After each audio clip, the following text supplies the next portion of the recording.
good? What's good, everybody? We're back to another episode of Whispering to Your Soul. I'm here with two amazing young men. I'm here, first of all, with my brother, Mr. Tupac himself. He played Tupac in the Death Row Chronicles. He does real estate. He has his own clothing line called The Buffers. Not only does he have his own clothing line, he is also a personal trainer. Not only is he a personal trainer, he's also a veteran. So I just want to shout out my brother, Industry Threat. Talk to the people.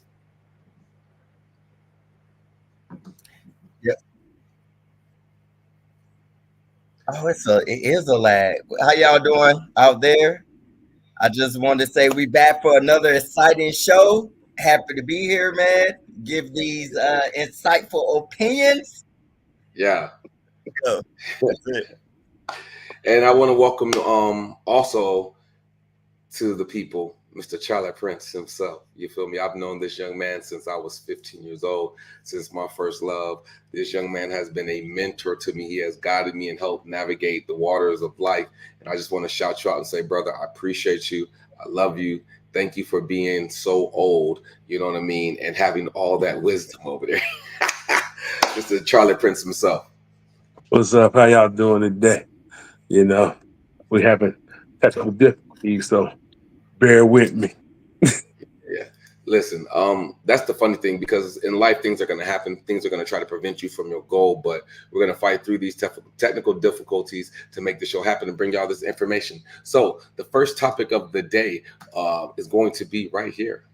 Let's get into it. Stealing is legal in San Francisco, or at least that's what people said after these signs started popping up all over the city. These signs even encourage people to take stuff as long as it's under $950. Crime has gotten so bad in San Francisco that they can no longer control it, so they have decided to inform all criminals that as long as you steal less than $950, the police won't go after you. And people are shocked by this decision and fear that this would be the beginning of destruction. But do you think the city did the right decision? All right. I'm looking at y'all faces right now. This is out here in California, in the Frisco Bay Area. You know what I'm saying? Shout out to all my Bay Area people. We're going to start off with Mr. Anchorman himself, Mr. Industry Threat. Talk to the people. What do you think about that clip about making stealing legalized as long as you steal less than $950? Because we might need to go make a road trip to go get some items. You know what I'm talking about? Because we do $950 at every single store, and it's legal and it's okay. You know, we can lay out the crib. You know what I'm saying? We get out the businesses right. You know what I'm saying? We can go do a lot of different things with $950 per store. You know what I'm talking about? That is very true. That is the worst idea that I've ever heard. Even if the point is, if that is the law, right? Why would you post the sign so thieves know, okay, if it's under $950, you good. You come here and steal all you want. But to $950, that's it. So it's nothing, unless it's a rule change, then it's not much that could be done. But I think that maybe y'all should put those signs down, bro. Like, take the signs off at least. That's the thing, because that's an invitation to steal. If I was a thief and I saw that sign, that's the first place I'm going. Let me walk $950. Let me change my plans. I'm about to go up here and run it up. And people can't do anything. They just looking at you still and you just walk right out. Why the fuck not? I guess because the government owe us. This is y'all way of getting y'all money back, I guess. God damn it. I mean, I guess. So, my bad. That's it for me. All good. See, Prince, what do you think about the clip?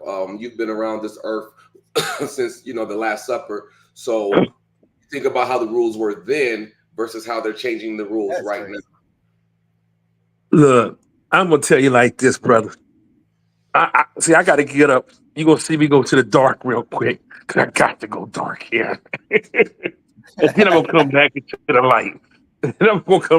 light. But I'm going to come dark and light. Because guess what? I think this is the best idea I ever heard in my life. Guess what? They're going to steal anyway. Why don't you get them to set them out that they can steal?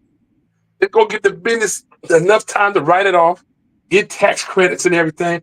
Where I will pick the stuff that I couldn't even sell in the store, knowing that they might steal it.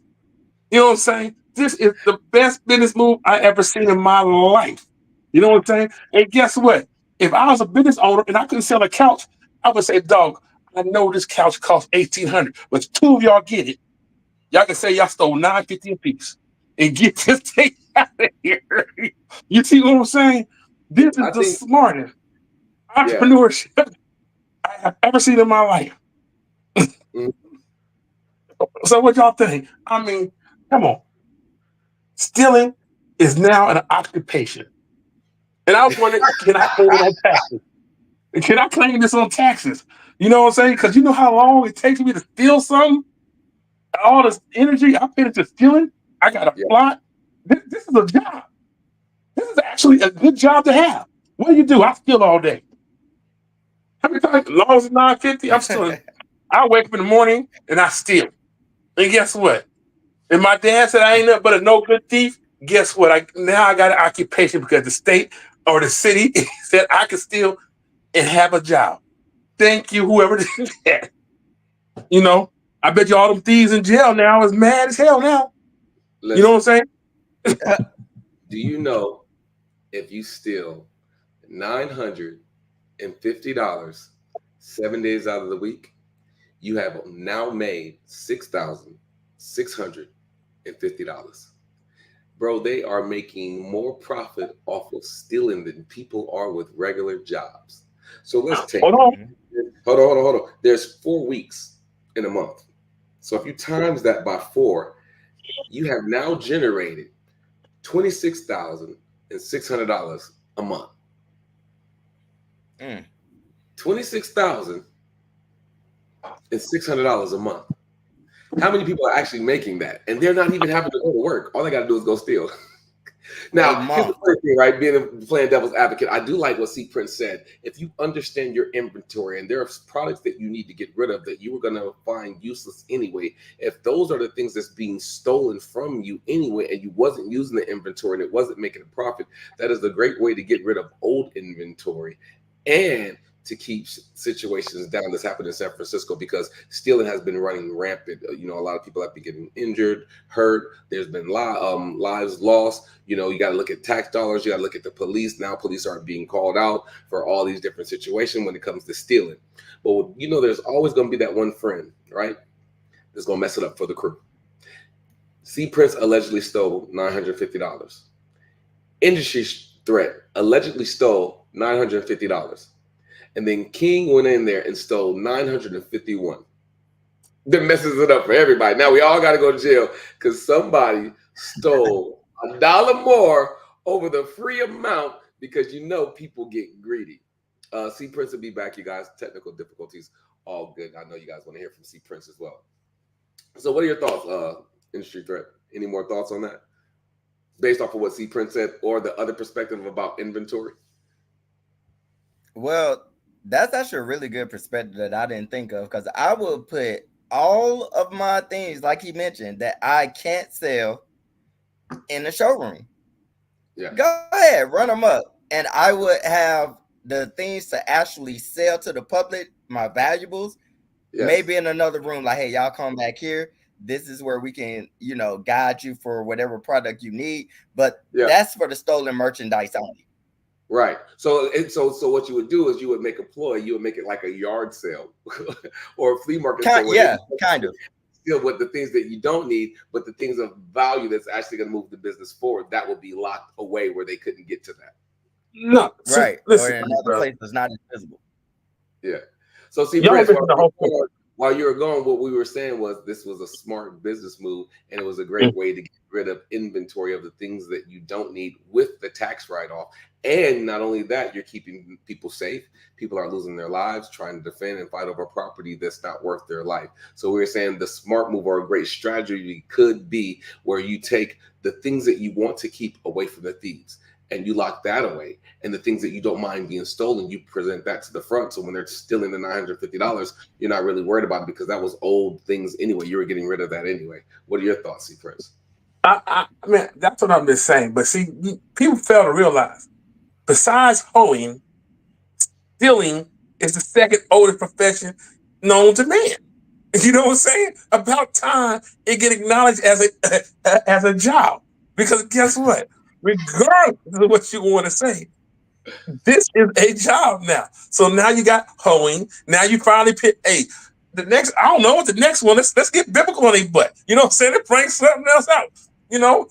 But this is stealing is an art form. A beautiful art form of taking something from somebody else. And now guess what?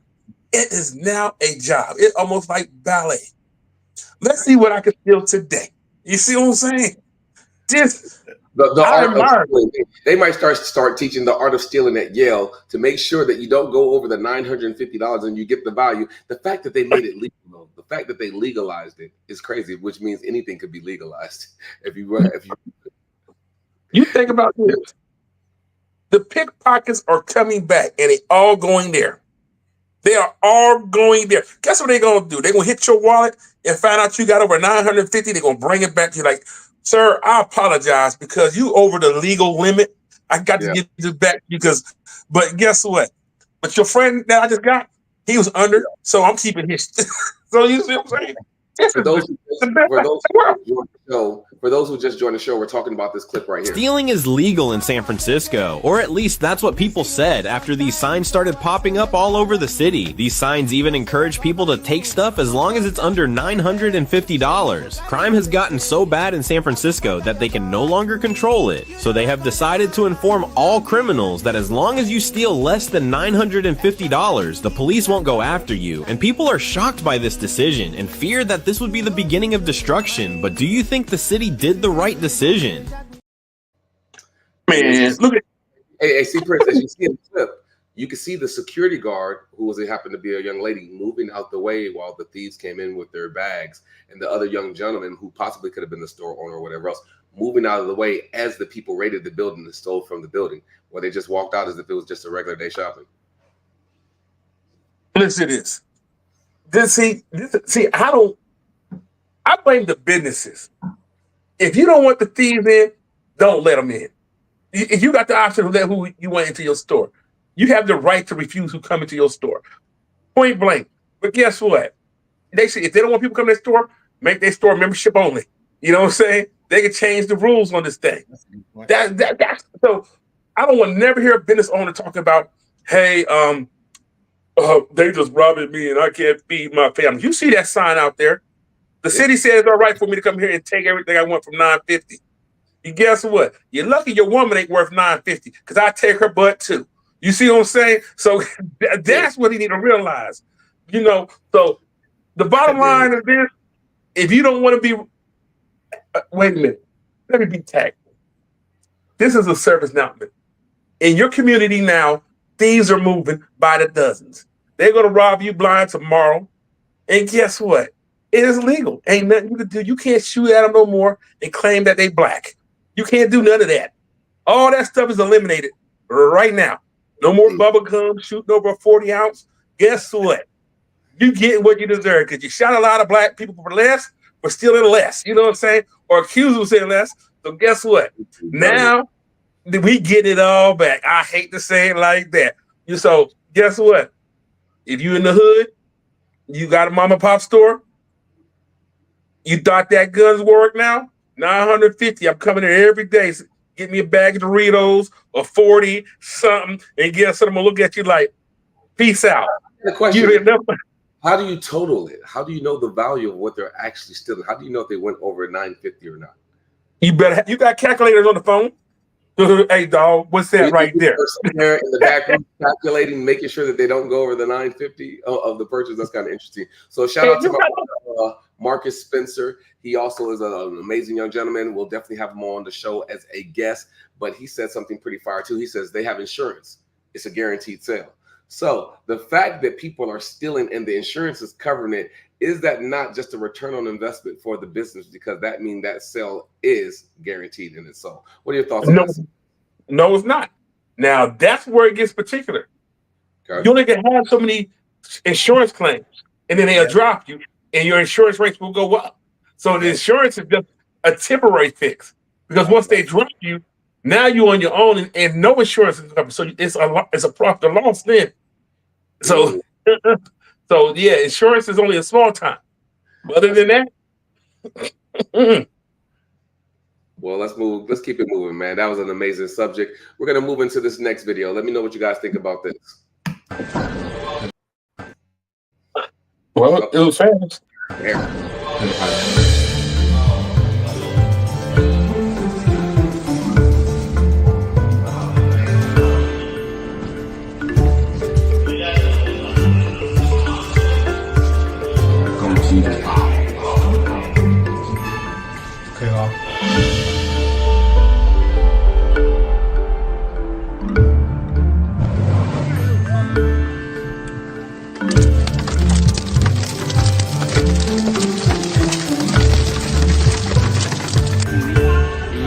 Thịt ba nó cha ví bọn gì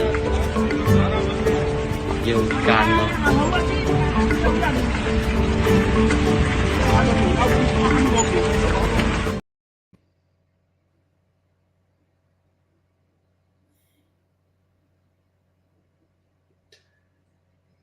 Yeah. Sometimes you just gotta let shit. Excuse my language.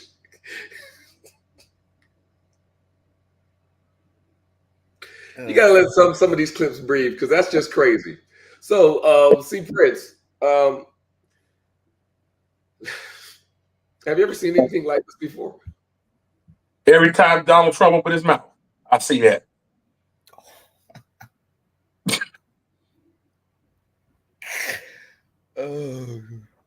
I mean, You know what? Hold on 1 second, y'all. 1 second. He on timeout. So, industry threat. Let's go to you while C Prince is on timeout. Let's go to you. What are your thoughts about that clip? And if you were driving, what if you were the driver and that happened to you while you were driving? What would be your thoughts? I mean, it's a shitty situation.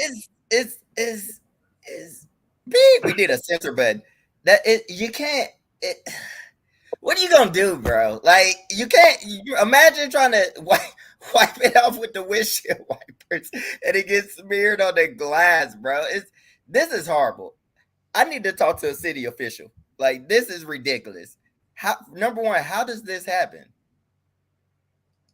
That's the first thing. For such a huge explosion, you saw how much area that covered, bro. That is disgusting. All I have to say is this, bro. I can't even say that. I'll just be one upset individual. I forgot we can't cry. I'll be one upset individual. That's all I got to say about that, bro. See, Prince, what are your thoughts about the this stinky situation that just happened? Or if you were driving, or if you were walking, or you witnessed it, or you live there, or that's your neighborhood, and that happens. What are your thoughts?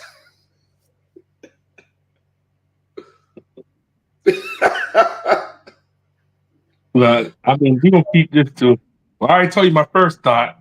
Yeah. But while C Prince collects his thoughts for the audience, we're gonna play the clip one more time while he collects his thoughts. No.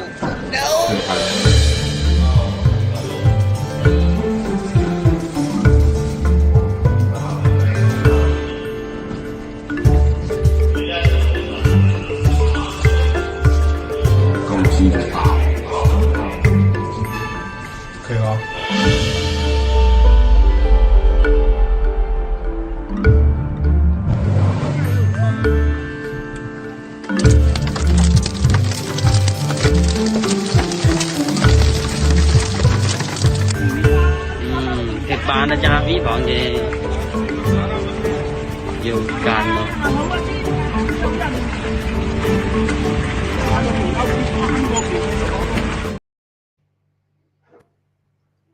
I'm sorry. let me tell you something, bro. Oh God. I'm gonna tell you like this, man. First thing I'd have done, somebody buy me a new car. Cause I'm gonna be traumatized every time I get in that car, thinking there's a bunch of crap falling from the sky, messing up my nice whip. For one, cause I ain't parking it in my house.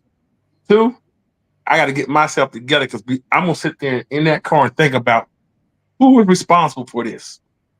You know what I'm saying? You got to figure out who's responsible for this. Because I know I pay my taxes. Somebody's responsible for this mess on my car. So I might take that car, turn it straight to City Hall, drive that sucker in here and ask them, do you smell this? Because one of y'all didn't do what y'all aren't supposed to do. And now this mess is on my car. And guess what? Oh, he said, y'all smell this. I'm going to tell y'all, I would have took it to City Hall. They'd have been mad at me. That's all right. They'd have just put me in this crazy house for a minute. But guess what? They going to know I mean business. Because when I get out, I better have a new car or we'll have a problem. Because you know what? You can't do this to me. I'm too fly to be running around in mess. Okay, so look, we saw the car. Everybody over there wasn't in a car. This reminds me of one time when I worked for Alaska Airlines in Alaska, in Anchorage. And you know how you have the rampers that work on the airplanes. And so we not only do we take the luggage off, we have to hook up a pipe to the sewer system, to the toilets, to make room for the next flight. Well, Alaska gets very cold, as you know. And one time there was this one ramper. And what you have to do is you have to pull these panels down. There's a little pipe that you have to unfold, and then it's frozen because it's so cold. And you got to hit it with the pipe, put the tug back up, and when you connect the tug to it, right, the little pipe, like imagine a little clip that you have to spin around to make sure that it's locked in, right? And then once it's locked in, you pull the four corners, boop, boop, boop, boop, right? And all the body fluid, manure, boo-boo, and pee go through the pipe. So there was a ramper. I don't know if this guy was new or not. He goes over, he opens the panel, he connects it, or at least he thought he connected. He hit it, put the tube on it, thought he connected it. He pulls down on all four levers. He pulls down on all four levers, and the pipe disconnects. And there's no pipe to catch all the most poop and pee that's coming out of the pipe. And it just fell all on top of him. And it's cold, so the stuff started freezing on his. It started freezing on the uniform. But I tell you, this is probably one of the most nastiest situations that I've ever seen in my life until now. Because if the car looked like that and he's trying to hit it with the window wipers, the fluid, and it still ain't going nowhere, imagine the people riding their bikes. Imagine the people just walking. Like, what do you do in that situation, bro? And how does something like that happen? Because that's crazy. Let me tell you this, bro. Let me tell you like this. Yeah, hurry up and close out this situation. Yeah. If you caught in something like that, and my advice to them people is, you go home, get in your combat gear, and go to war, because they just did one on you, bro. I would care, and I would. I gotta remove C Prince. We're not promoting violence. We're not telling nobody to go to war. We're not telling anybody to pick up their guns for that type of situation. That's not. We're not promoting that at all. That's what he allegedly feels. He doesn't. They gonna cut the clip to before the war starts, and they gonna have this clip. No, I'm just saying. I didn't say. No, heck no. They gonna cut it. Gonna do it. They gonna be like, "Well, I was watching my soul, and they told me that I should go to war and I should go start killing people, and I should say, no, we're not saying that." They recruiting a platoon as we speak. Disclaimer. Whispering to your soul does not promote violence. We're not promoting anything the C Prince just said in that clip at all that he allegedly meant, because he probably really doesn't feel that way. But let me bring C Prince back up. Oh, that wasn't me. That was King Charles. That was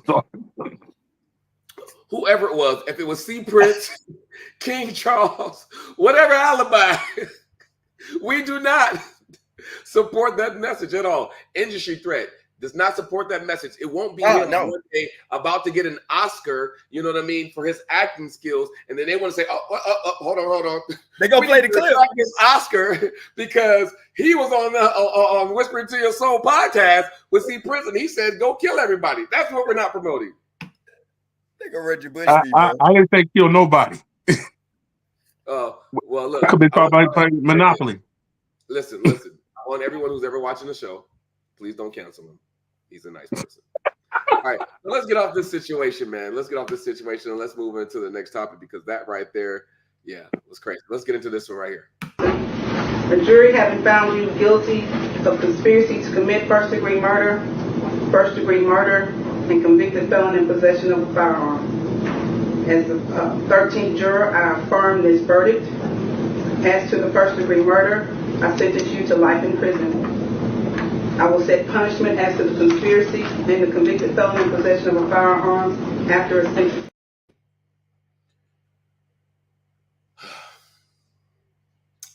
Industry threat. This is the verdict for young Dolph. What are your thoughts on that scenario or situation? You know, I really don't have much information on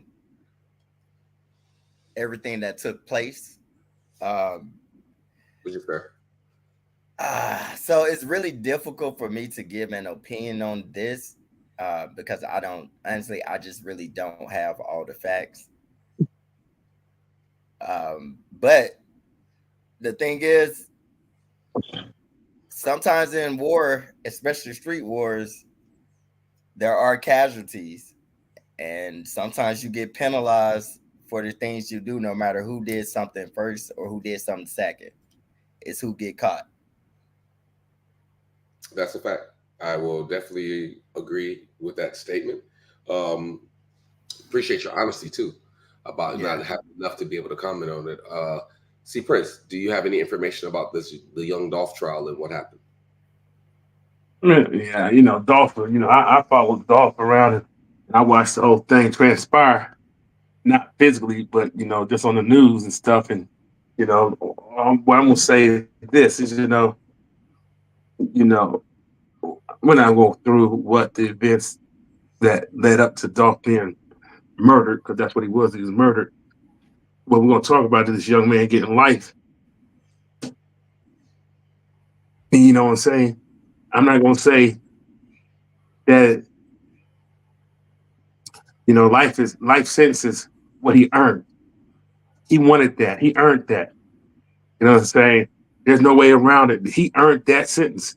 So there's no way to say, oh, something else had influenced him and stuff like that. No. He knew what he was doing. You know what I'm saying? He understood the consequences. He got caught. So, I really don't want to speak too much on it because it's giving him a spotlight, because he's still living. You know what I'm saying? He took somebody's father, brother, friend, whatever, and that's the problem with this generation of men, you know what I'm saying? They have no value of life, I would have more respect if they throw them tubes and pit it up. Somebody took an L and somebody went home, they went home. But to sit here and say that this, congratulations to you, young man. You got a life sentence that you earned. It's better than a high school diploma. Hey, kudos, you know what I'm saying? This is what you want to be. You got your notoriety. But guess what? The only way you're going to be in jail, they're going to be like, oh, yeah, that's a young man that killed Dolph. He's in here for Dolph. But guess what? The only person going to know you is people in jail. And that's it. Because we're going to forget about you in a couple of years. That's it. Congratulations to you, buddy. I'm not one for violence, especially black on black crime. I feel like supposedly and allegedly, from what I heard in the situation, was the reason why they got caught was because the car that they got was supposedly from Dolph's cousin. And when the whole situation came about, people thought that he was the one who set Dolph up, and he said no, allegedly. And because of the fingerprints that were on the car is the reason why the young men were finally brought to justice. So they borrowed a car from Dolph's cousin, seen Dolph driving or whatever else, and that's when they tragically and wrongfully supposedly took his life. This is all allegedly. I'm not saying facts. This is just rumored. of how this went down, that they borrowed Dolph's cousin's car. They tried to pin it on him. He said it wasn't him and he had nothing to do with that. And that's why he said everything that he said, which helped bring this verdict, which is so ignorant, man. It's horrible to see ignorance and the violence. I mean, I understand when you're in the streets with the price that you pay for playing that game, but I think this is one of those situations where you play a stupid game, you get stupid prizes. Um, I believe that every young man on this stage with me right now will agree with me with this next statement. May he rest in power and love. And we want to send blessings and positive energy to their family as they go through the process of healing the loss of young Dolph. Yeah. I said that. So what I'm gonna do is just out of respect, just take a little quick moment of silence for young Dolph because I want to recognize that young man and have show respect for his family. So just a quick little moment of silence.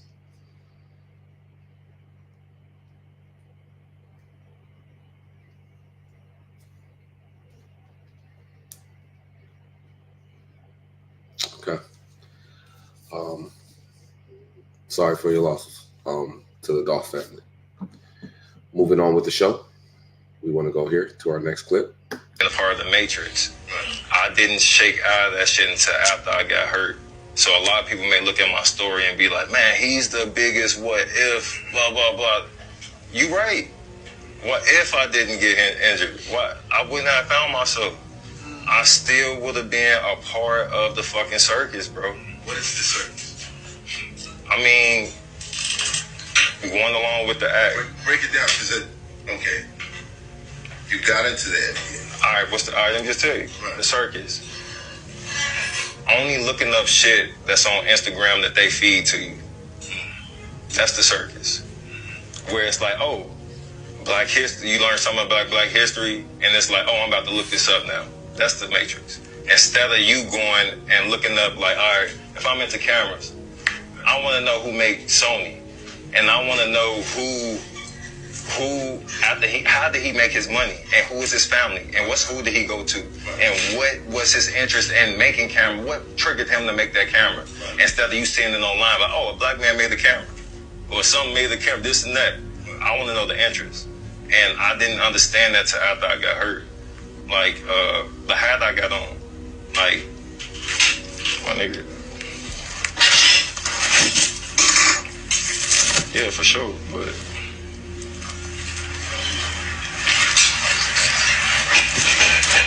This is my Liberty Bell, bro.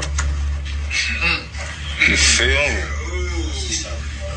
This is I'm free, bro. Like, I'm trying to get as much liberation as possible. You know what I'm saying? So that's why I wear the hat. Motherfuckers want to know why I wear the hat. I wear the hat because I'm trying to break free. I'm trying to get free. I'm trying to get as much knowledge as possible. I'm tired with, I'm done with information and education because it could be weaponized. First of all, shout out to one of the legends, Mr. D. Rose, an amazing basketball player. I will let you tackle this first industry threat because I know you used to hoop back in the day. I know you did some commercials or whatever else for AI, you know, and what he said was some powerful information if you were actually paying attention and listening, depending on how it resonates with you. So, industry threat, what are your thoughts on this Derrick Rose clip? I think Derrick Rose wanted to say much more than he expressed in that clip. That was number one. That was the first thing I actually noticed. I think actually the circus allegedly could be that certain games, if not all, are scripted. And in order, when he got hurt, I think he took a step back and actually paid attention to it, because when you in a circus, you ain't playing, you ain't paying attention, you just performing. You just got to perform to your greatest. So when he got injured, he actually got a turn to step back and literally pay attention to what's going on. I just like to say that I am very honored that he gave us that information, because it's been things I've been wondering about sports for ages, from a person that's played sports, been in commercials, Nike commercials, things of that nature. We know there's a sense of, since everything now is entertainment, it's not sports entertainment anymore. Now it's just solely entertainment. This was some good insight into knowing that the NBA, NFL, possibly all sports allegedly can be scripted. I agree with you. That's a fact. See, Prince, what are your thoughts on what Derrick Rose was saying? And also, what are your thoughts on the gems that Industry Threat just dropped? I think basically, this is the catch with this. When he said he's tired of the circus. And the circus is in his format was basically he's tired of the NBA and stuff like that. But also he expanded the circus as far as education itself. You know what I'm saying? That everybody's in this circus. This big old circus. We being taught how to live, taught, how to act and everything. You know what I'm saying? I'm gonna say, I'm gonna paraphrase a quote from somebody, and y'all figure out who it is later. And he said, You sure you just don't want to tell us who it is? No, because that's too easy. When you tell people stuff, that means they need to go learn, go look it up, and believe what I say. You know what I'm saying? Don't just believe what come out my mouth. Go look for it. You know what I'm saying? And what he said was, why would you let your enemies teach your children? Strong quote. And it's because they will teach your children how to fail. To pit them roles they can't grow out of. And think about it. In our culture, we're taught to be athletes, rappers. The women are taught to shake their butts and stuff like that. So guess what? We have no value in education because those who are not educated will not grow. You see what I'm saying? So as long as we hold on to this circus idea, this mentality, yes, we're going to have people who's athletes and people who are going to entertain us, but we should have more people who will educate us. And that's what we're lacking in education, in thoughts, in conscious thoughts. So when you look at it, yes, we're living in a circus because everything about our culture is would you say, entertaining. It's funny to other cultures. They imitate and want to be like us, but guess what? They're not funny with it. They just do it as a fashion statement. All that buffoonery and stuff that we do, yeah, it's got to stop. And that's what he said. I'm a conscious man. And I'm thinking. I carry myself in a different manner. Look at me now, because when I was out there joking and performing in this circus, you was entertained. But now I'm thinking you scared, and that's what he's saying. I actually loved everything that Derrick Rose said, because if you understood, cool. And if you didn't, that's okay, because everything isn't meant for everyone. And like he said, yeah, I was the biggest what if. And I like how he broke that down two ways. If he would have never gotten hurt, who would he have been? But the fact that he did get hurt and what it allowed him to waken up to. Because when he was healthy, he couldn't realize that he was a part of the circus, just like Industry Threat said. Sometimes when you're so close to what you're doing, you can't see the bigger picture because you're in the picture. And then sometimes when you get injured, it removes you from being inside the picture, and then you have to watch the game from the outside. And watching the game from the outside gives you a different perspective of when you're in the game. An example, if we're all watching the basketball game, it's easier sometimes for us to see the person who's wide open and be like, yo, why can't they see what's going on? It's easier to be in the crowd. It's easier to talk about what someone else should do. But when you're actually in the game, it's a whole different experience of what's actually happening and how fast you have to be able to calculate what's going to happen. Yep. If that analogy didn't work, it's one thing to see a building on fire, right? Oh my God, I feel so bad for all the people that's in the building, right? Mm-hmm. It's another thing to actually be in the fire.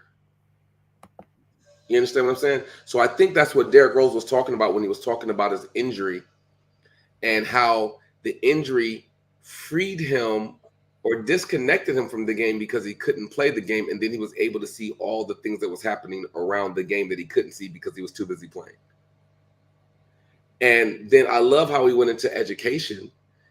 And I love the quote that C. Prince said, why would your enemy, why are we allowing our enemy to educate us? And it's we got to think about it. Who's teaching us our history? Why don't we know our history? And if you wanted to oppress somebody, how do you keep them oppressed? By the information that you continue to give them. Because it's amazing that you can go to a job and the job knows your worth more than you know your worth about the job. The job says that you're only worth such and such amount of money. But technically, the job knows that you're worth more than that because of what you're producing for that job. So they only pay you partial of what you're actually really worth, but you wouldn't know that because you were only willing to settle for the $25 to $30 an hour, whatever price tag they told you that came along with that position. Hopefully you understand what I'm explaining.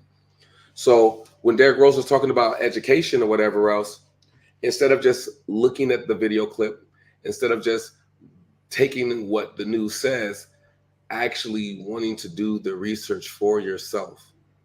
It's one thing for someone to tell you something. It's another thing for you to educate yourself. And that's why I love why I set C. Prince up perfectly by saying, hey, C. Prince, why don't you tell us who the quote came from? And the first thing that C. Prince said was, don't believe nothing that I say. Who am I? Go look it up for yourself, because when you find out for yourself, it hits differently. So I think we got to do a better job when it comes to educating ourselves. I do think we got to remove this veil that's in front of us or whatever else. Because if you look at a Colosseum, if you look at the Roman times, see, Prince, you can tell me if I'm wrong, but if you look at Rome, they used to have the big, huge Colosseums where the gladiator warriors used to fight, right? And they would put on the show for the king and the queen. Well, what if I told y'all those Colosseums from back in the day from Rome are just evolved and we're living in the evolution of them today? And the Colosseum fights are still happening. The gladiator fights are still happening. What if I told you those old Colosseum fights are now NBA arenas, NFL stadiums, UFC, boxing matches? What if I told you all those were the same thing and it's just the evolution of what used to be? Would I be crazy? Look it up for yourself and do your own research and come up with your own answer. I just wanted to put that seed out there, a little bit of food for thought to put that on your mind. What are y'all guys' thoughts about what I just stated? C. Prince or industry threat? I mean, you're absolutely right. If you entertain, you got to think about it. When we had COVID, and all sports stopped, they made the athletes go back out there and start playing, because entertainment calms the masses. So you give them something to cheer for and all that. It's a proven thing. You must entertain the people. So these are all forms of games that keep us entertained, even though they don't take lives. You know what I'm saying? It's not a blood sport, but some are. You can say MMA and boxing. It's not a blood sport to the death. It's still the same concept. Whoever created, let's give games to entertain and take their reality away from them. Yeah. You know what I'm saying? And that's all it is. And just like because you brought up COVID, and you brought up when we weren't playing games. What if I said during that time frame that was one of the most powerful time frames that we had as a people? What if I said that was one of the most time frames that we were the most focused as a people? What if I said during that time frame we were willing to go against the government and stand up and fight back and fight for what we thought to be true because we wasn't distracted by anything else?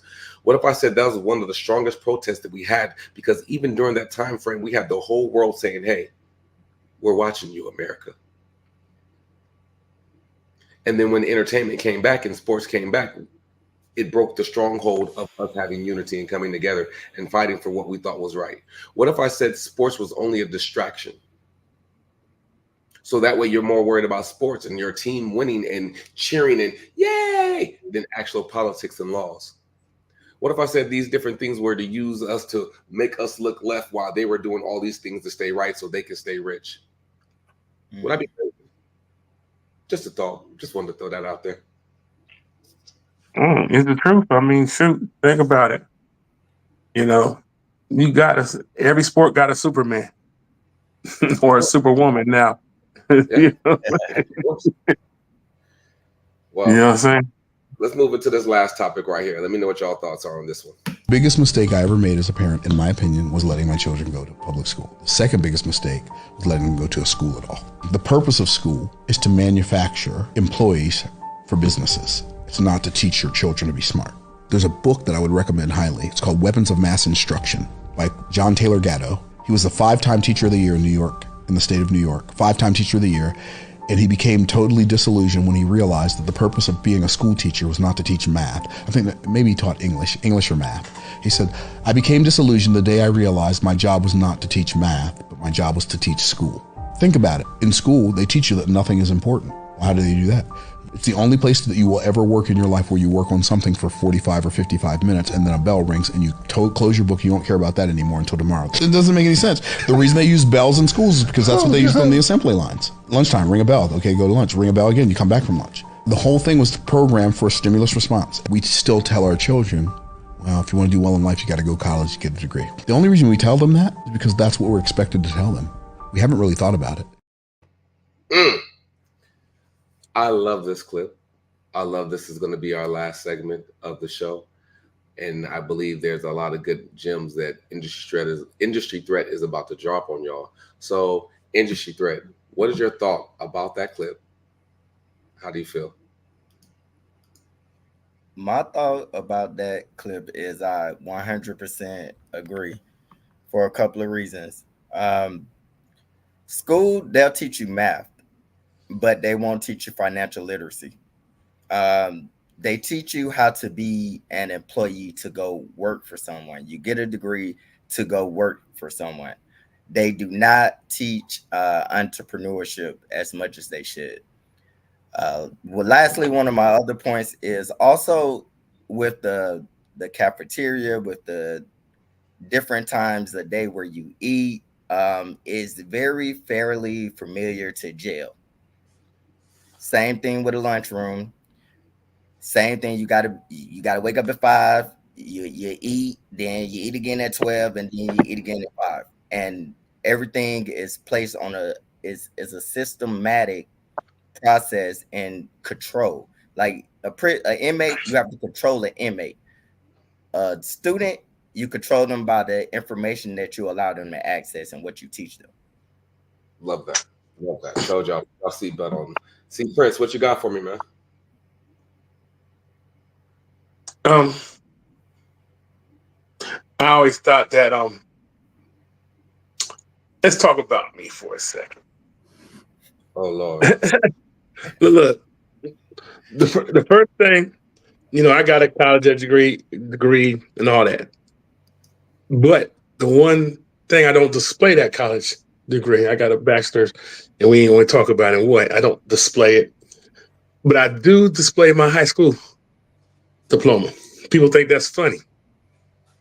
Because I look at that one, college was easy to get. It was easy to get. You know what I'm saying? Because I knew what I wanted and stuff like that, and I went into it.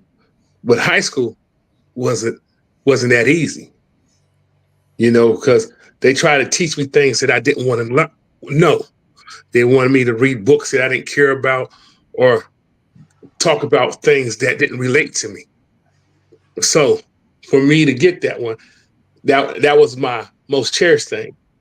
But once again, I think that education in itself, the way it's taught, it teaches one class of people to be subordinate to another class of people. So when I was in elementary school, and I was I'll tell you where I was at. I was in Roseboro, North Carolina. So we used to have to say 2 Pledge of Allegiance in school. So we got up, we said the Black National Anthem, we sung it, and then we said the Pledge of Allegiance. And at an early age, I knew I was a second-class citizen. You know, I still remember my little friends that were not Black or African American used to ask us, why y'all got to say this? I said, I don't know. You know, and that's still, you know, and I think about it because when people hear this, they're like, that's no way it's possible. A few years, like about 5, 6 years back, I met somebody who went to the same school I went to.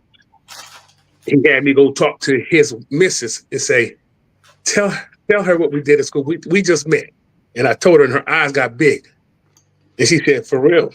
So the education system hasn't changed, even though people think that we got more freedoms and liberties and stuff like that. But the curriculum is still enslaves one class against another. You know, and that's the problem with education. It has its top because that's why they said no kids left behind because they need the workforce. It's not about the education. It's about the workforce. They need these bodies to get into these companies, these lower paying jobs and work. So when you see these kids that now they could barely read, write, or comprehend things, they're not supposed to. Because when they get out of school, they're going to be taught a certain skill level and never grow from that. You know what I'm saying? If those who go to college, they won't get taught a certain skill level. And guess what? They're going to hit that glass ceiling as well. They might make a lot of money, but they won't have that much money. And people think that, you know, college right now is like having a high school education when I was younger. You know what I mean? Right now. So I say to people, you know, it is. We're being taught, like they said, you could teach anything that's willing to learn how to do something. We do it with animals all the time. We teach them how to do jobs. We're doing the same thing to our children. We're teaching them to do a certain job and live a certain lifestyle. And guess what they're going to do? They're going to complain like their parents of why they ain't not getting ahead. That's all I got to say. What if I said schools are like plantations? What if I said, and double down on what industry that said, schools can be like prison systems? Because either you're going to work on a plantation or you won't get it educated and then you'll be in my prison system. What if I said a plantation and the business is almost the same thing? What if I said on a plantation, you have a slave driver, master. And in business, you have a worker bee, a manager, and a CEO. The structure is the same. If you look up the word grammar, find the root word of what grammar actually means, and you'll see that the root word of grammar is grimoire. What if I told you the root word grimoire actually meant to have a spell casted on you? So when you send your children to grammar school, you could possibly be sending them to a school to have a spell casted on them because they're being programmed and indoctrinated into a system. What if I told you your vowels? And I said your vowels is A, E, I, O, U, and sometimes Y. What if I told you that was a program? I'll say your vowels again. A, E, I, O, U, and sometimes Y. What if I told you they were programming our kids to only ask why sometimes? So what happens when you're doing what you're doing and you don't even know why you're doing it because you refuse to ask why? Shouldn't you want to ask why all the time? That way you know what you're doing, why you're doing what you're doing all the time and not sometimes. But we say things so fast that we don't even hear the subliminal messages that come with it. We say A-E-I-O-U and sometimes why. But what if I said A-I-O-U and you don't even know why? Because you were only taught to ask why Sometimes. You have to look at the system. Why would I want to educate you? If I want to oppress you, why would I give you the full education to be able to overthrow me? The school system works beautifully. It works amazing. The education system is amazing. But I do want you to know there's two different types of education systems. Have you ever heard of this when y'all was kids? Baby, I want you to go to school, get good grades, go to college, go work for someone. I'm going to say that one more time. Go to school, get good grades, go to college, and go work for someone. I just taught you how to become an educated slave for someone else's dream. And you know why? Because that's what I was taught. And I only passed down what I knew. So sometimes you have to unlearn what you've learned in order to become free. And I think that's what we go back to that Derrick Rose clip where he had to get injured so that way he could unlearn what he learned to realize how he was stuck in the system. Isn't it crazy? You see all this stuff. You see the LED light sign, the TV, the clothes, the hat, the computer, the phone, however you're watching this, right? YouTube, Facebook, TikTok, social media, whatever, right? What if I told you everything I just named wasn't everything that I just named? What if I told you that's not a TV in my background? What if I told you that's not an LED light? What if I told you this is not a hat I got on? You think I'm crazy? What if I told you everything that you see is somebody else's dream? And if we're always participating in someone else's dream, who's participating in your dream? When did we become a slave for someone else's dream and have discipline enough to make someone else's dream come true? But when it's time for you to work on your own dream, you don't have that same discipline. You don't have that same drive. Why is it that you can set an alarm clock to get up to go to someone else's job to do half the stuff that they don't even know you're doing? Do you know that the CEOs of the company don't know what everybody does? Do you know the CEOs don't know the job better than you know the job, but the CEO is benefiting off of pimping you? What if I said something crazy like, you a hoe and you don't even know it? No disrespect to the hoes who are hoes. But what if I said, you're a hoe and you don't even know it? And what does that mean, King? Well, this is what that means. Well, what does a hoe do? She gets dressed up. She puts on her perfume, looks good. She goes outside, stands on the corner. People drive by and they're waiting to buy the product. Eventually, someone buys the product. And at the end of the day, the pimp comes by and says, hey, hoe, how much money did you make me? Oh, daddy only made this much. Or, oh, mommy only made this much. Were you on the block? Did you do what you're supposed to do? Well, why didn't you make this money? Because I expect this from you. Now, bear with me. You go to school, you go get a job, you become a salesman. So as a salesman, you go to the store, you stand at your booth, you stand in your cubicle or wherever it is that you have to sell. You put on the clothes, you put on the job, you put on the smell good. You stand, you repeat what they told you to repeat from the SOP. Customers come by and they try to buy the product. And at the end of the day, they go back to look at the analytics of the numbers. Hey, excuse me, were you at your desk at this time? Did you follow protocol? Did you do what you said? Because according to our analytics, you should have been able to sell this much and meet this number. But if you can't meet this number, Johnny, we're going to have to fire you and let you go. What's the difference between the hoe and the employee? Nothing except for the product that they choose to sell. It's crazy how we can be disciplined for everyone else's dream, but we don't have the same discipline to make our own dreams come true. When did their dream become more important than your dream? That's why I built Whisper Into Your Soul, so that way I don't just have to work on someone else's dream. I can work on my dream. There's nothing wrong with working on someone else's dream, but just don't forget your dream. Don't be so indoctrinated into someone else's lifestyle and their dream and what they're doing that you stop working on your own.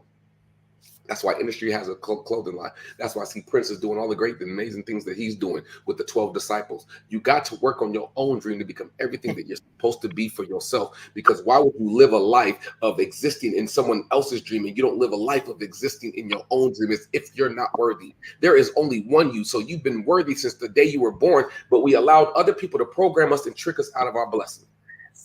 That's our show. I just wanted to holler at y'all. This is Whisper to Your Soul. Shout out to Industry Threat and C Prince. You dig? That's our show. Gang, gang. Peace.